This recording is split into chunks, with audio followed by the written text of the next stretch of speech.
Listo. Estimados estudiosos, sean ustedes bienvenidos a esta videoclase. Quiero darle las gracias a algunos de ustedes que de manera muy honesta y sincera me han expresado que tienen algunas dudas con el proceso del aula y en ese orden de ideas, pues yo me tomo el atrevimiento de programar esta videoclase para todos, pero estoy invitando a aquellos eh, que tienen dudas. Entiendo perfectamente que por temas laborales no todos pueden participar del ejercicio en directo, por lo que participarán del ejercicio en diferido. En la parte derecha vamos a encontrar un chat en donde yo voy a ir publicando algunas cosas, como lo que ya les he escrito, un saludo, pidiéndoles paciencia mientras que otros estudiosos ingresan al proceso, a la videoclase, eh, y contándoles además que son bienvenidos. Vamos a dar inicio para quienes vean esta videoclase en directo. La idea es que las preguntas las expongan por medio de ese chat en donde ustedes escriben, yo de inmediato los voy leyendo. Voy a parar, mi objetivo es parar 3 veces durante la sesión a leer preguntas y a contestarlas de inmediato. Si por alguna razón usted no puede participar en la videoclase, lo invito a que una vez que veas este video, exponga las dudas que tenga por medio de la plataforma, ya sea el correo o el chat de la plataforma para poder solucionar, perdón, poder solucionar las dudas o inquietudes que puedan llegar a tener. Repito, a mí lo que más me interesa es que se lleven un concepto claro de la materia más que la misma nota. Bueno, entonces, para los que están presentes, quiero que por favor me escriban si se escucha bien, si el audio está bien.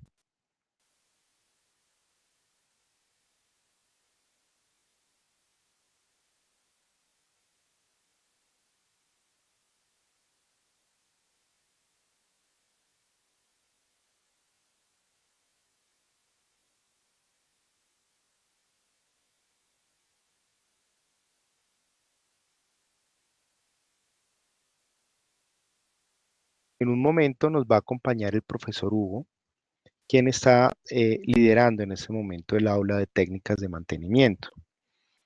También se han generado algunas situaciones con el aula y queremos, al parecer, algunos estudiosos me han preguntado a mí por actividades del aula del profesor Hugo y generamos sin quererlo una, una confusión, un malentendido.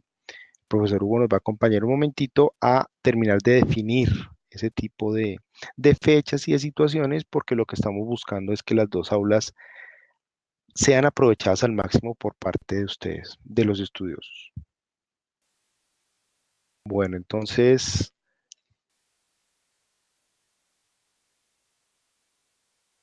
Aidar Yesid, muchas gracias por la información. Entonces, aquí tengo, como les comenté al profesor Hugo, quien les va a hablar un momentito al respecto de las fechas. em,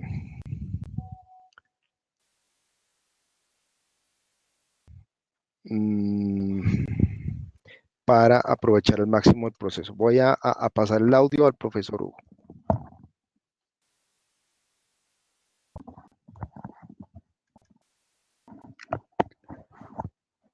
Buenas tardes, estimados estudiosos. Bueno, debido a las eh, por ahí pequeñas confusiones que se han presentado para la entrega de las actividades, entonces dejemos estipulado así. Actividad 1, que se tenía que haber entregado el 29 de agosto, plazo máximo hasta este domingo 3 de septiembre. La actividad 2, que plazo máximo era hasta hoy, digamos que se vencía hoy, dejémosla hasta el 5 de septiembre. Porque recordemos que la actividad 3 ya se nos viene para el 7 de septiembre y así, si seguimos aplazando y aplazando, no vamos a poder terminar pues en las fechas que estamos programados. Entonces, pues por ahora dejemos así y vamos viendo ahí por el camino. Entonces recordemos, actividad 1, 3 de septiembre, actividad 2, 5 de septiembre y la actividad 3, pues por ahora sigue para el 7 de septiembre. Bueno, ánimo y les deseo un feliz fin de semana. Hasta luego.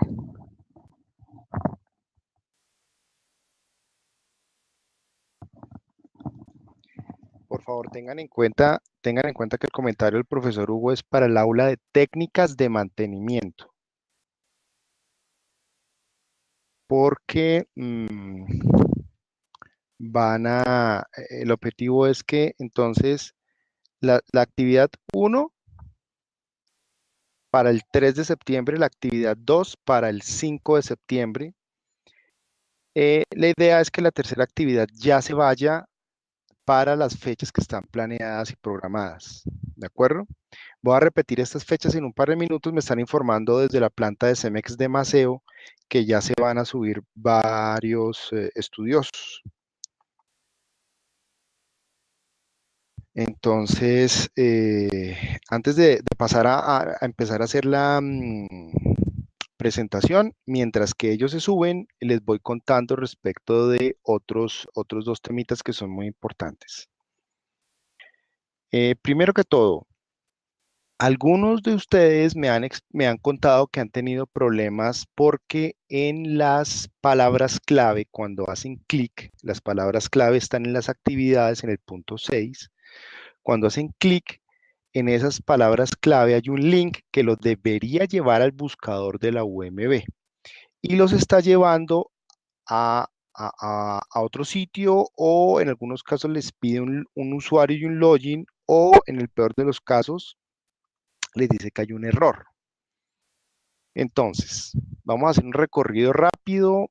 El día de hoy yo publiqué un anuncio, los invito a que vean el anuncio que les llegó a ustedes por correo, en donde publiqué se llama solución ante solución, solicitud de usuario y clave en las palabras clave.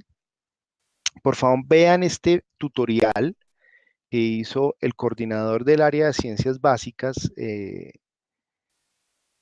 respecto de cómo mm, adecuar su navegador para que no se genere el error que se les está presentando. Cuando ustedes muevan el navegador, las cookies automáticamente se van a saltar y van a poder realizar el trabajo que corresponda.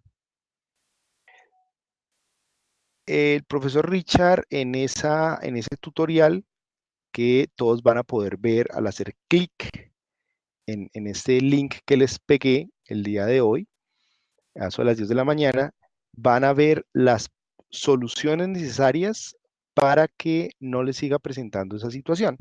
Pero por otro lado, yo quiero hablarles de la biblioteca de la UMB virtual. Entonces, en el área de módulos, en la guía didáctica, en los tutoriales Canvas, hay un video de muy buena calidad que explica cómo usar estas bases de datos en línea. Yo les cuento que la Universidad Manuela Beltrán paga unas importantes cifras de dinero anuales para que los estudiosos tengan la posibilidad de acceder a estas bases de datos. Por favor, úsenlas, no les cuesta nada, pero lo que van a ganar es muy importante. Me están comunicando que están ingresando ya los muchachos de la planta de aseo de Antioquia, de tal manera que ya en este momento ya entró Damaris, bienvenida, qué qué bueno verla.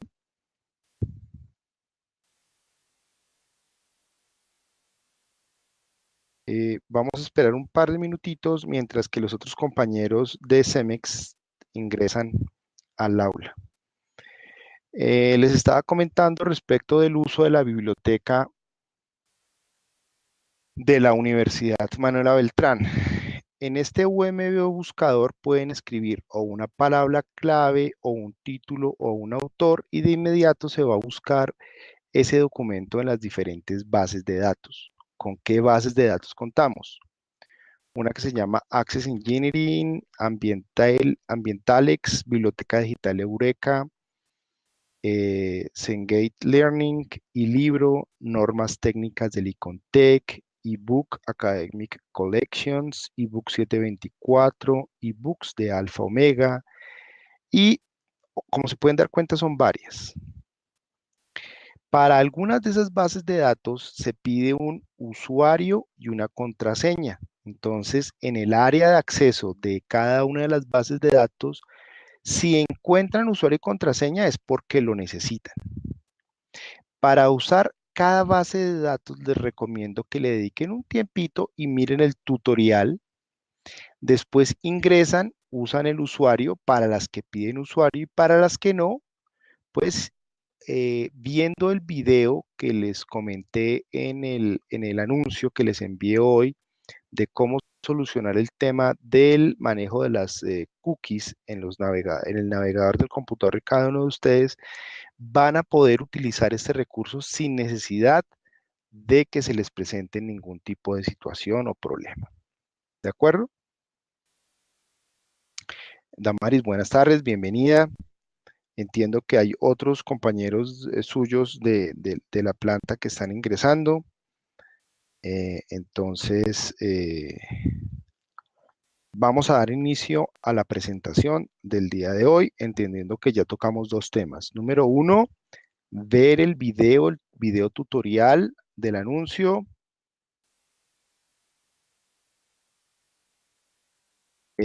para solucionar el tema de la necesidad de usuario y login en el uso de las palabras clave. Y por otro lado, invitarlos a los que no han podido hacer la entrega del laboratorio número 2 que tengan en cuenta que ya la moví para el próximo domingo, última fecha. ¿De acuerdo? Entonces, vamos a seguir adelante. Les recuerdo que para quienes no puedan acceder a este recurso en directo, lo van a poder ver en diferido y que las preguntas, como no las van a poder hacer en directo, las van a poder hacer en diferido por medio de la plataforma.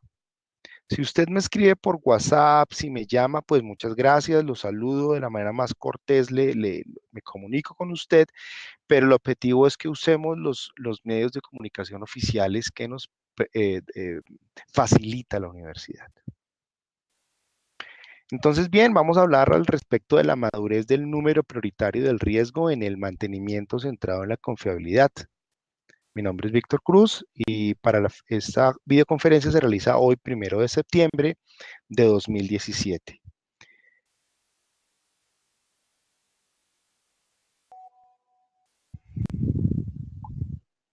Entonces, a ver, un momento, tengo aquí a una persona de la planta de Cemex, qué pena con ustedes. La idea es que por favor ingresen a a la conferencia dentro del aula de análisis y diagnóstico de fallas. Qué pena. Eh, algunas personas no tienen tan claro y la idea es colaborarles al máximo. Entonces vamos arrancando. El objetivo de esta sesión es el de discriminar el cálculo del número prioritario del riesgo. Lo voy a hacer pasito a pasito, despacito, para que todos lo tengan muy claro, para enlazarlo con el plan de mantenimiento. Una vez que ese plan de mantenimiento construido con la técnica de la MEF por medio del cálculo en NPR se empieza a ejecutar, se sigue juiciosamente realizando tareas de mantenimiento predictivas y preventivas, vamos a tener la necesidad de volver a calcular en NPR porque, como lo verán a continuación, al ejecutar tareas vamos a lograr reducir, afectar de manera positiva algunos de los indicadores que construyen el número prioritario del riesgo. Definiendo los modos de falla que se tienen que priorizar con la definición de las tareas del mantenimiento preventivas y predictivas. Cuando definimos cuáles son esas contramedidas que van a reducir la presentación de esas fallas, la idea es que las fallas no se presenten, esas tareas predictivas o preventivas cuestan, valen. Entonces aquí es muy importante costearlas y saber desde la óptica del costo, a veces se presenta, no siempre, que es más barato realizar el mantenimiento correctivo que el predictivo o preventivo. En algunos casos particulares, quiero ser muy eh, eh, riguroso con ese aspecto. No es por si me parece o no me parece, sino es el resultado de costear ese tipo de labores preventivas y predictivas.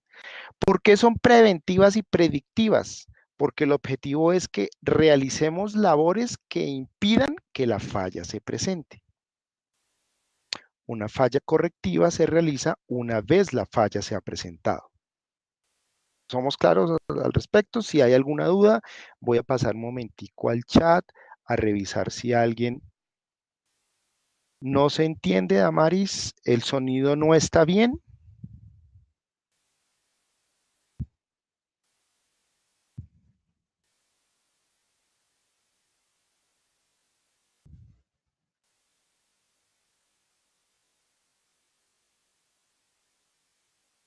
Ok, voy a acercar un poco más el audífono.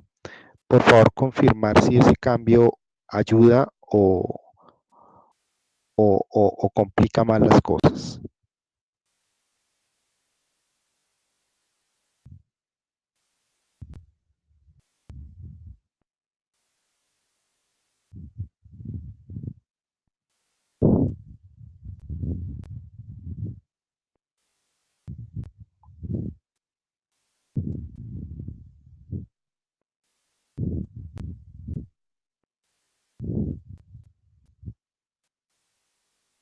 Damaris, por favor, confirma si se escucha mejor.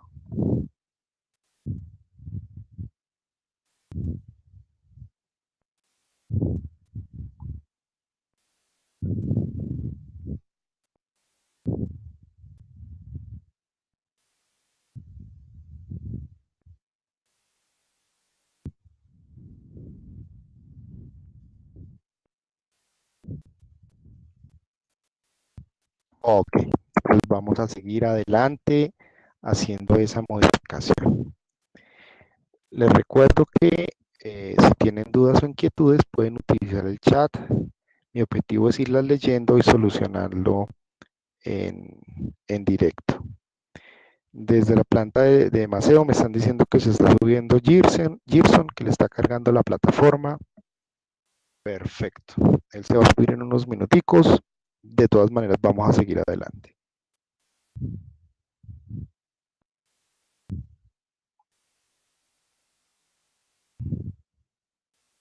Voy a estar saltando de rato en rato de la presentación al chat porque me interesan mucho las dudas que se puedan llegar a presentar. Bueno, vamos a hablar de los temas que vamos a tocar en esta videoclase. Vamos a hablar de la molturabilidad.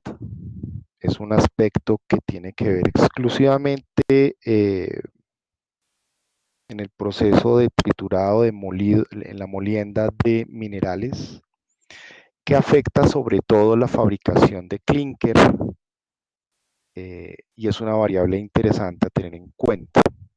¿Por qué quiero hablar de la molturabilidad? No porque les vaya a calificar si entienden o no el significado, sino porque quiero que en el ejercicio que a continuación vamos a hacer entiendan que puede llegar a presentarse como una acción de falla en el sentido de que si no se hace un control de esa variable, vamos a obtener una reducción de la rata de producción que el equipo entrega por hora. Y como vimos en la literatura y en la videoclase anterior, el hecho de que un equipo entregue menos de lo que debería también es una falla. Bueno, después vamos a hablar de los modos de falla. Vamos a ver las tablas de apoyo, que es el mismo archivo que les envié, que pueden acceder a él por medio de la plataforma. son unas 2, 3 páginas donde hay unas tablas desde la reglamentación de la norma ISO para la aplicación del mantenimiento centrado en la confiabilidad. Después vamos a ver el cálculo del NPR directamente en una hoja de Excel, casi que haciendo la tarea que ustedes subieron, la misma actividad. Después vamos a ver algo al respecto de la definición de contramedidas, luego el plan de mantenimiento y recálculo del NPR, para terminar con las conclusiones y un resumen rápido de la bibliografía utilizada.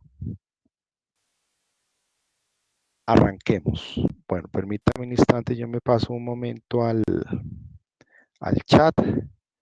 Gerson, bienvenido. Qué bueno contar con usted. Entiendo que por medio de su usuario hay otros compañeros suyos viendo y escuchando esta videoclase. Excelente. Les comentaba hace un rato a sus compañeros que gracias a que algunos de ustedes tuvieron la valentía pues de escribirme indicándome que algunos temas no los tenían claros, tomé la decisión de hacer esta videoclase para todos, porque mi interés no es que obtengan una nota, sino que se lleven un concepto claro. De una vez, ya que estamos todos acá, todos ustedes están viendo conmigo esta aula y también están viendo con el profesor Hugo el aula de técnicas de mantenimiento. Se presentó desafortunadamente un malentendido porque un estudioso me preguntó a mí sobre un aula, yo le di una respuesta partiendo de análisis y diagnóstico de fallas, pero resultó que él me está hablando de la otra aula. Entonces, para el aula de técnicas de mantenimiento, hace un momento tuvimos aquí con nosotros al profesor Hugo y nos comentó que la actividad número 1 se vence el domingo 3 de septiembre. La actividad 2 se vence el 5, martes 5 de septiembre. La actividad 3 el 7 de septiembre. Objetivo, cumplir la fecha planeada de entrega. Bien, volvamos entonces a el tema que nos atañe. Devolvámonos al tema de la molturabilidad. Entonces, la molturabilidad es una variante interesante e importante de conocer en el proceso de fabricación de clinker, de cemento. De una u otra manera, el proceso de molienda es una parte crítica y fundamental dentro del proceso de la fabricación del clinker del cemento Portland. Cada uno, a ver, puedo estar equivocado, pero desde mi forma de ver las cosas, todas las plantas son iguales, solo que tienen procesos particulares.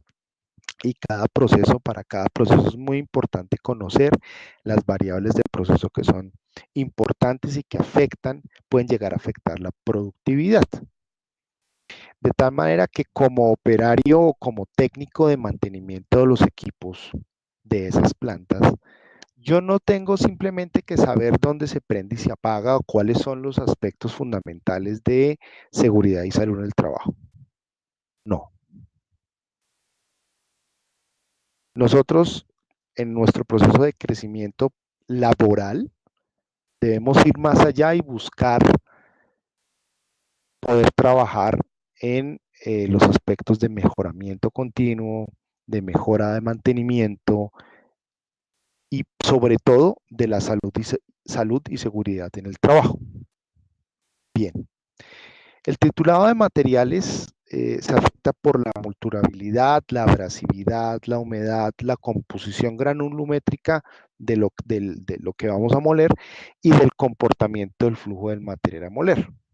La formación de películas sobre los cuerpos moledores. ¿Cuáles son los cuerpos moledores?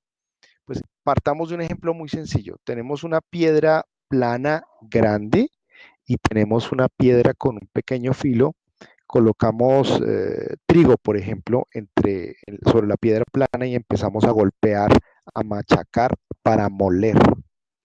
En ese ejercicio Los cuerpos moledores son las dos piedras, la piedra plana y la piedra afilada. Es un ejemplo sencillo, pero lo que busco es que darme a entender de la mejor manera posible. Esta multurabilidad se da porque se forman películas sobre los cuerpos moledores que generalmente se dan por problema número uno, electricidad estática. Resulta que cuando usted muele minerales, eh, lo que ocurre es que en ese proceso en donde usted utiliza energía para moler cuerpos grandes y convertirlos en gránulos finos, algunos de estos gránulos finos se cargan eléctricamente, unos con carga positiva, otros con carga negativa. Positivo con positivo se repele, negativo con negativo se repele, pero positivo con negativo se atrae, de tal manera que esa electricidad estática se convierte en que se empiecen a formar algunos gránulos por la atracción de esos finos. Por otro lado, se pueden presentar energías superficiales. Esos granos que a medida que se pasan por entre los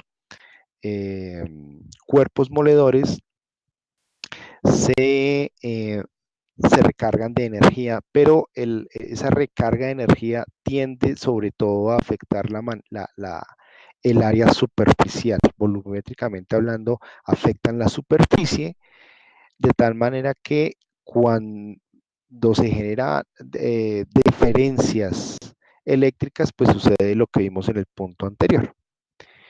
Por otro lado, está también la absorción, sobre todo de aire, porque algunas de esas partículas, entre más finas o en el proceso de lograr llegar a esos finos, se rodean de aire unas partículas más que otras, de tal manera que cuando esas partículas tienen una capa de aire que las envuelve muy pequeñas, pues van a tender a pegarse a otras. Y por último está el empaquetamiento mecánico, en el sentido de que si los cuerpos moledores son muy mmm, son poco son poco finos, son muy eh, si los observamos con un microscopio tienen grandes crestas y valles. Si los tocamos los vamos a sentir rugosos. Esas rugosidades permiten que se empaquete, que se llenen de esos finos.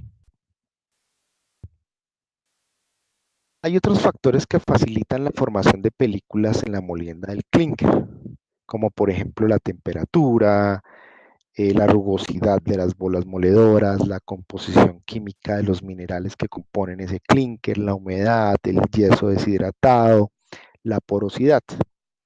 Yo aquí les traigo una tabla de un autor pospósil que desde Yugoslavia hizo para 1979 un experimento muy interesante. Y es que él comparó la diferencia de trabajar con clinker frío y clinker caliente en un molino. Entonces, lo que encontró, como lo pueden ver en los datos que están acá, para el clinker frío, a una temperatura de 97.1 grados centígrados, la parte más fría estaba a 75 y la más caliente a 111. Encontró que la temperatura del cemento salía entre 103 y 132 grados centígrados. Encontró que el rendimiento del molino en toneladas por hora era de 24.7 toneladas y que el consumo de energía eléctrica era del orden de 28 kilovatios hora por tonelada. Con el mismo molino, sin hacerle nada, simplemente cambiando la temperatura del clinker, o sea, de los minerales que estaba moliendo y mezclando, pero ya a una temperatura diferente. Entonces, la media estaba en 204 grados centígrados, el punto más caliente a 221 y el más frío a 167, de tal manera que El cemento a la salida estaba entre 102 y 174 grados centígrados. Resulta que el mismo molino cambió su rendimiento de 24.7 toneladas por hora a 18.2 toneladas.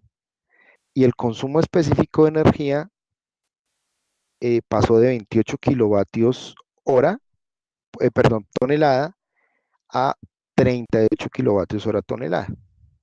Quiere decir que con un clinker más caliente estaba entregando menor rendimiento y teniendo un consumo más alto de energía eléctrica. Entendamos que estas variables son básicas en el proceso y que por eso somos tan rigurosos o le damos tanta importancia al tema de la rata de producción, porque lo que buscamos es mantener una muy buena rata de producción jalonando o consumiendo la menor cantidad posible de energía. Pero noten cómo una variable de temperatura afecta el rendimiento y el consumo de energía eléctrica. Entonces la gran pregunta que nos tenemos que hacer es cómo desde la operación y el mantenimiento del molino somos capaces de entregar el mejor rendimiento consumiendo la menor cantidad de energía eléctrica. Voy a revisar el chat para ver si hasta aquí hay algún tipo de pregunta. Por favor, en la zona derecha está el chat. Lo voy a estar revisando constantemente porque me interesan sus preguntas. Bueno, volviendo a la presentación. ¿Qué son modos de falla? Estas mismas definiciones ya las habíamos visto en una videoclase anterior. Las traje para que vean cómo conectan y estamos hablando del mismo, el mismo idioma y estamos hablando de lo mismo. Para la norma ISO 14224, versión 2006, una falla es la terminación de la capacidad de un ítem para cumplir la función requerida. Mientras que un efecto o consecuencia, que se ve en el numeral 318 de la norma ISO 14224-2006, es el impacto de la falla en la función del equipo, de la función que ese equipo tiene en la planta. Para resumir el ejercicio, yo les publiqué una tabla donde están algunos modos de falla de un molino vertical. Entonces, número uno, no me interesa, o bueno, el objetivo de la asignatura no es que entendamos de memoria o algo así cómo es un molino. No, el objetivo es que podamos conocer algunos modos de falla que ya están analizados. ¿De acuerdo? Entonces, esos modos de falla que yo se los publiqué, se los voy a compartir en este momento. Aquí están. Esta es la tabla número 1, donde están los modos de falla de un molino horizontal de bolas, porque el objetivo es que partiéramos de estos modos de falla para hacer el análisis de las tres variables que multiplicadas permiten la obtención del NPR. Pero para llegar desde la función a la falla funcional y al modo de falla, ya hay un primer análisis que es importante entender. Por favor, dedíquenle un momento a entender la tabla y si tienen alguna duda, con el mayor gusto y agrado yo se las explico. Habíamos visto en una sesión pasada que todo equipo puede llegar a tener una o varias funciones principales y una o varias funciones secundarias. Aquí se resumen todas las funciones principales y secundarias de este molino. ¿De acuerdo?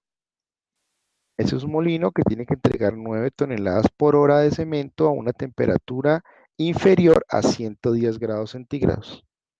Ese cuento que les eché yo de la montanibilidad empezando la presentación era para que entendieran por qué ese tema de los 110 grados centígrados. y es que cuando el cemento sale a una temperatura inferior a 110 grados centígrados, vamos a obtener los mejores resultados desde la óptica de rendimiento con el mínimo consumo de energía eléctrica. ¿De acuerdo? Por eso les decía que estaba tratando de amarrar al máximo todo lo que estábamos viendo. Para lograr eso, necesitamos poder girar a 23 revoluciones por minuto, triturar y reducir en la primera cámara el tamaño de la mezcla hasta un máximo del 3% en una malla 40. Resulta que cuando usted hace ejercicios de trituración, lo que hace es comparar por medio de una criba, de unas mallas, cuántos finos hay en cada una de las mallas, empezando desde una malla muy gruesa, o sea, con unos cuadros muy grandes, de tal manera que la siguiente tiene unos cuadros más pequeños, la siguiente más pequeños, más pequeños, más pequeños, para entender cuál es la cantidad de finos que llegamos al final a tener. ¿De acuerdo? En ese ejercicio es muy importante entender cuál es el tamaño de tritura, o sea, cuál es la calidad de la trituración, de la molienda que estamos haciendo.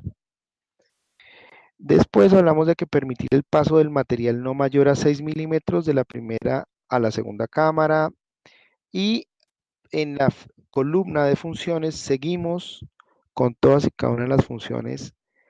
Noten, observen que las funciones están claras, concisas, precisas, pero ¿y por qué yo puedo afirmar que están claras, concisas y precisas? Porque se pueden medir, ¿sí? Entendamos que lo que no se mide, no se mejora. La mayor parte de la población de las personas que hasta en este momento están tomando la asignatura trabajan en una planta de proceso de clinker. Por lo tanto, todos los ejemplos los he llevado desde esta óptica, pero el mismo análisis se puede hacer para equipos de procesamiento de polímeros, equipos en la fabricación de pan, equipos en la fabricación de prendas de vestir, etcétera, etcétera, etcétera. ¿Qué pasa? Que todos los equipos tienen, cada equipo tiene unas funciones primarias y unas secundarias que es muy importante entender y poder llegar a medir. Para cada función definimos unas fallas funcionales.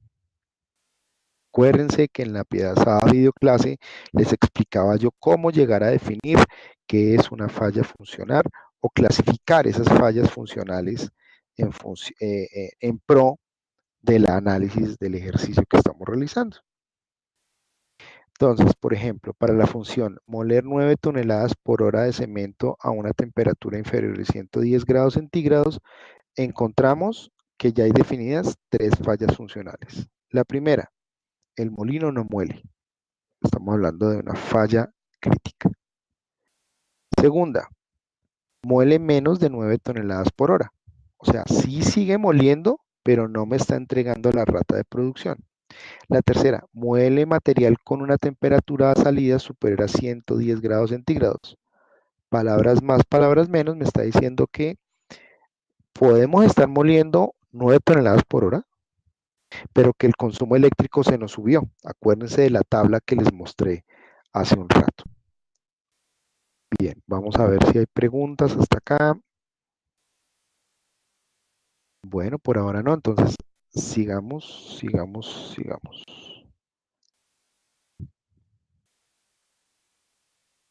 Bien, esta tabla, desde esta tabla, esta es la tabla inicial para seguir haciendo el análisis. Vamos a verlo aquí en esta tablita de Excel que yo hice, donde me di el trabajo de hacer lo mismo que ustedes tenían que hacer en la actividad número 1. Entonces, lo primero que hice en esta tablita fue traer los mismos datos que ustedes tienen y traje la función. Después digité cada modo de falla funcional. Después el efecto potencial de esa falla. Y desde ahí me fui a calcular la severidad, la ocurrencia y la detección. Para la severidad busco una causa funcional de la falla. Para la ocurrencia, un control de prevención, y para la detección defino unos controles de detección. Después calculo el número prioritario del riesgo, que no es más que la multiplicación del valor de la severidad por la ocurrencia por la detección. La gran pregunta es, ¿por qué aquí tengo un 8 y no un 4 o un 10? Es lo que vamos a ver a continuación. Entonces, vamos a utilizar las tablas de apoyo. También les compartí un par de 2, 3 hojitas en un archivo PDF donde están las tablas para calcular la severidad, la ocurrencia y la severidad eh, de manera, la severidad de manera estándar, ¿de acuerdo? Porque el objetivo del ejercicio es quitar la subjetividad, es que a mí me parece que, para quitar la subjetividad y permitir que a pesar de que diferentes personas hagan el mismo análisis sobre los mismos modos de falla, todos lleguen a la misma calificación, se hace con un proceso estandarizado. Por eso se publican tablas. Y qué mejor que una norma. Les traje toda esa información la traje de la norma SAE-J 1012, que es la guía para la implementación de la MEF en el mantenimiento central de la confiabilidad. No nos estamos inventando cosas, es que me parece, no, son temas de normatividades internacionales, de técnicas muy modernas que plantas de altísimo nivel tienen implementado. Entonces, primero arrancamos con la severidad, en donde definimos un efecto. Para ese efecto, vamos a mirar unos criterios que nos definen cuál es la ponderación, la calificación que debemos llevar. Para el primer caso, calificamos con 8 un ejercicio en donde no se molía, básicamente porque había caída del fluido eléctrico. Entonces encontramos que es una interrupción importante a la cadena de producción, que el 100% del producto podría llegar a ser desechado y que el producto es inoperable con pérdida de la función primaria. ¿Por qué no es 10? 10 dice que puede ponerse en peligro al operador del equipo, el incidente afecta la operación o la no conformidad del producto y el incidente ocurrirá sin alarma. Generalmente, bueno, yo parto del supuesto, la mayor parte de los molinos de bolas que he visto funcionando en las diferentes plantas de Colombia tienen una alarmita donde se fue el fluido eléctrico, eh, durante unos segundos hay un pitico, una luz que indica que se para el molino porque no hay fluido eléctrico.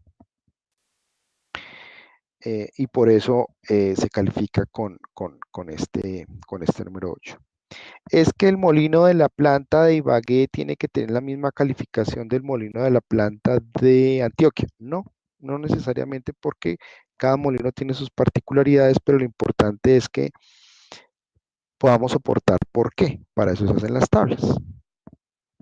Después eh, después vamos a ver la probabilidad del incidente, que tiene que ver con los criterios del rango de la ocurrencia. Entonces, para la ocurrencia hay 3 posibilidades.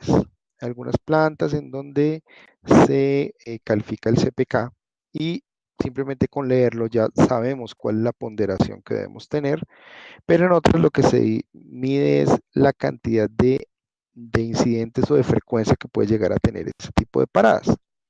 Para la primera, que es una falla del fluido eléctrico que impide que el molino siga funcionando, lo vamos a calificar con un 3, porque los incidentes aislados se asocian a procesos similares y para una en 15.000 veces con base en los históricos. La mayor parte y el éxito de este tipo de ejercicios consisten en que los análisis los realicemos con base en hechos y datos, que esos datos se cuiden con una altísima importancia porque son los que permiten entrar a todas estas tablas y hacer calificaciones ciertas. Después vamos a mirar la detección, en este caso estamos haciendo una detección con 4, porque las condiciones actuales tienen una probabilidad moderadamente alta de detectar el modo de falla. Eso también varía de un molino a otro o de un equipo a otro. Bien, una vez que se hace esa calificación, llevamos los tres números de severidad, ocurrencia y detección y se multiplica uno por el otro. En este caso obtenemos un 96. Después de calificar juiciosamente todos y cada uno de los modos de falla para severidad, ocurrencia y detección, calculamos el NPR, el número prioritario del riesgo.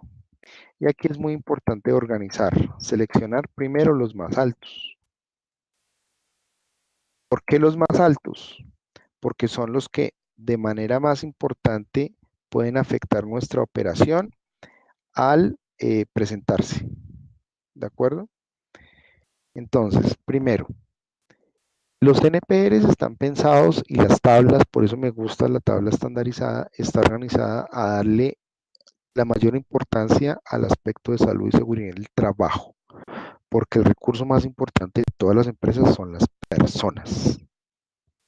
Segundo, porque le da también un peso interesante a la calidad del producto en función de lo que espera el cliente final del producto.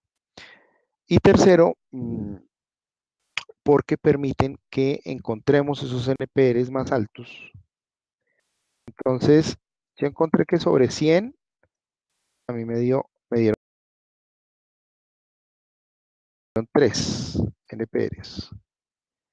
Entonces dije, voy a ampliar el rango. Me fui, todos los que estén sobre 72, los voy a evaluar juiciosamente.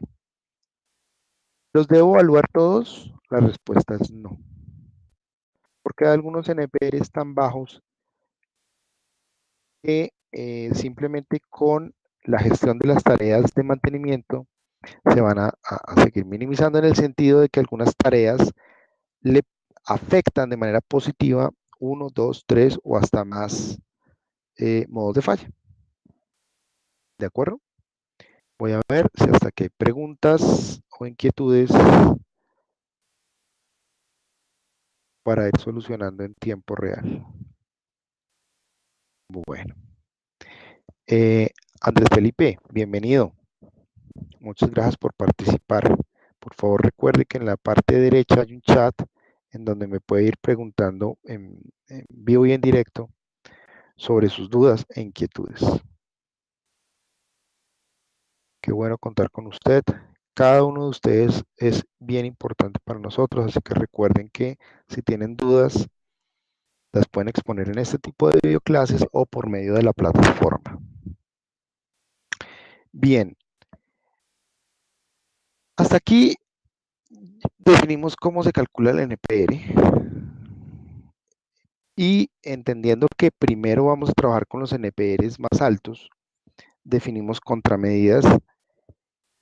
¿Qué es una contramedida?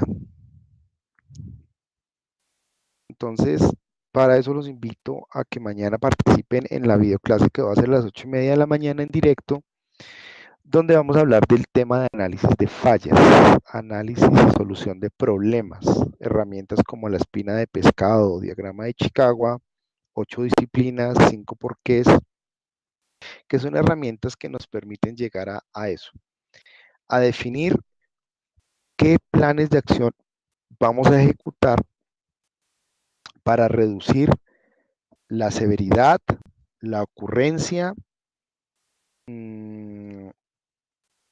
de alguna de los modos de falla que se pueden llegar a presentar. ¿Con qué lo hacemos? Pues por medio de tareas preventivas y predictivas que se van a realizar antes de que la falla se presente para no tener que hacer tareas correctivas. Aquí es muy importante entender, que hay tareas preventivas o predictivas que son tan caras, tan difíciles de hacer, que es mejor esperar a que se presente la falla para hacer la tarea correctiva. No es común, pero se puede llegar a presentar. Es importante conocer el costo de esa tarea para entender si es mejor pensar en que se presente y ahí sí corregirla. Claro, siempre y cuando no vaya en contravía de lo más importante, que es la salud y seguridad del recurso fundamental de la empresa, que son las personas. Después del cálculo del número prioritario del riesgo y de la definición de las acciones de mejora, esas acciones se gestionan, se realizan, se convierten en realidad. Y una vez que ya algunas de las más importantes son un hecho, debemos volver a calcular el NPR. ¿Cómo así? ¿Qué es eso? Se los voy a explicar de una manera más sencilla. Supongamos que lo primero que analizamos es que hay una falla en el motor sincrónico de nuestro molino. Por lo tanto, no se hace el proceso de molienda y se presenta la causa potencial de la falla es porque hay una caída de voltaje. Los controles de prevención se dan porque necesitamos un estabilizador de voltaje, un elemento que permita que siempre haya entrada de voltaje. Y los controles de detección son por lo menos montar un indicador de voltaje para saber cuándo hay o no voltaje. Pero resulta que nosotros fuimos más allá. Lo que hicimos fue hacer la implementación de un sistema de control de estabilización de voltaje con un sistema automático de transferencia, que es algo que están viendo ustedes en el aula de técnicas. La primera actividad de técnicas habla al respecto de los sistemas automáticos de transferencias, en donde lo que hacemos es, además de tener la acometida de la energía eléctrica que compramos, tener una planta diésel que sea capaz de mantener el fluido eléctrico para esos equipos prioritarios dentro de las plantas.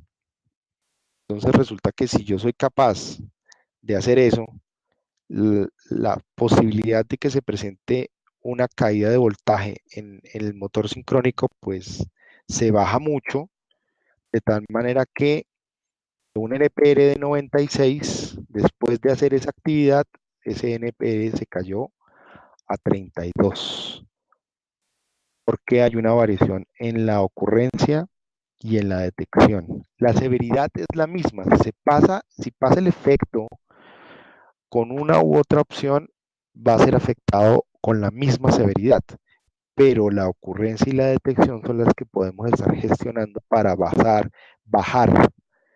reducir ese NPR de 96 a 32. Quiere decir que bajamos la posibilidad de que se presente esa falla, que es el ser fundamental de los planes de mejoramiento asociados a los planes de mantenimiento. Otro ejemplo. Puede haber una falla en el embrague que genere que no se muela porque se rompieron los acoples por un problema en el programa de lubricación y podemos detectarlo porque colocamos unos sensores de vibración. Pero resulta que nos fuimos hacia la implementación de un sistema de lubricación automática de tal manera que garantizamos que siempre haya una buena lubricación de los acoples de tal manera que no se presente la falla y bajamos el NPR de 72 a 48. ¿De acuerdo? Espero haber sido muy claro con el ejercicio. Claro, esto no es que en el papel me dé más grande o más pequeño el NPR, sino que en el equipo seamos capaces de hacer cambios que modifiquen de manera positiva lo que pueda suceder con los fallos. En conclusiones, la tarea de búsqueda de fallas entra al proceso de planeación y ejecución del mantenimiento centrado en la confiabilidad, así como de aplicaciones correctivas, entendiendo que cuando el costo de otras tareas es superior al correctivo, las otras tareas pueden ser preventivas o predictivas. La gestión de las fallas es ahora el ser fundamental del mantenimiento centrado en la confiabilidad. Las fallas son la entrada al proceso de planeación y las acciones de mejora realizadas obligan a la actualización del número de priorización del riesgo. Vamos a revisar si hay algún tipo de duda o inquietud para los que están en directo. Muy bien, aquí hay una pregunta. Profe, yo quisiera saber por qué estas videoclases no se dan antes del trabajo. Así sería más fácil realizar los trabajos y entender los temas. Andrés, Felipe, muchas gracias. En el desarrollo de las actividades, en el proceso pedagógico y en las 4 o 5 ocasiones en que se ha dictado esta materia, hemos encontrado que con la videoclase número 1 que se realizó antes de hacer la actividad, era suficiente para que los estudiosos realizaran dicha actividad. Pero también tenemos que entender que todas las personas son diferentes. Hace un rato les contaba que quería dar las gracias a algunos de ustedes que de una manera muy sincera y honesta me dijeron, mire, yo no entiendo cómo es ese tema, estoy muy perdido, por favor, ayúdeme porque no la tengo clara. Por eso tomé la decisión de hacer esta videoclase en donde el ejercicio de la actividad se hizo un pedacito detrás de otro pedacito eh, muy claro y muy explicado. ¿De acuerdo? Les comentaba que no me interesa que la gente vaya por la nota, sino porque se lleve un concepto claro del proceso de cada una de las aulas. Profe, no se te escuchó la respuesta que le diste a Andrés. Entonces, repito la respuesta. En el ejercicio de la construcción pedagógica del aula y en las 4 ocasiones en que con anterioridad se ha dictado esta misma aula, con la videoclase anterior era suficiente para realizar la actividad.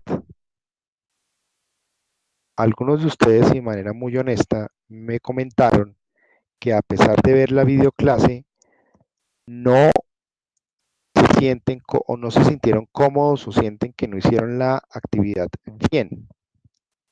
Por eso tomé la decisión de hacer lo que tenían que hacer en la actividad, hacérselo en una videoclase muy despacito. Porque mi objetivo no es que ustedes obtengan una nota, sino que se lleven un concepto muy claro. Entonces, una vez que ustedes y sus compañeros vean esta videoclase y consideren que la actividad estuvo completamente perdida, me escriben y yo les abro un espacio para que la vuelvan a publicar. ¿De acuerdo? Repito, me interesa el tema conceptual.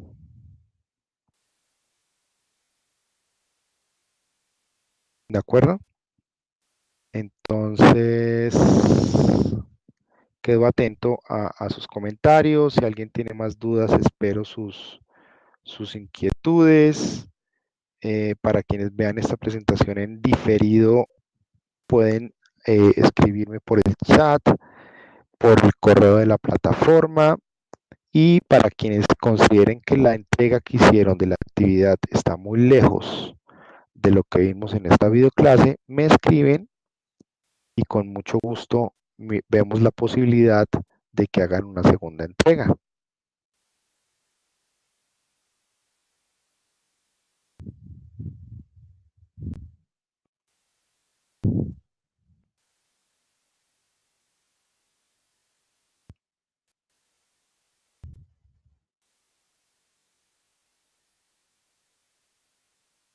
Antes quiero confirmar, Damaris, ¿quedó clara la respuesta que di?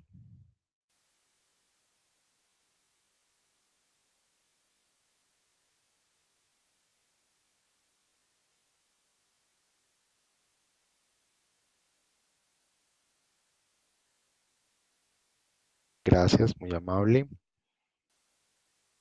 Bueno, muchas gracias para todos ustedes. Quedo atento. Saben que estoy para servirles. Entonces, adelante. Pilas. No todos aprendemos con la misma velocidad y hay algunas cosas que se nos facilitan o dificultan. Lo que es interesante es que cada uno vaya contándome cómo va en su proceso para buscar otro tipo de herramientas, de videoclases, de conversaciones vía Skype o lo que sea, para que cada uno de ustedes viva su proceso de la mejor manera posible. Estimados estudiosos, muy amables, muy gentiles por su tiempo, un buen día. Hasta luego.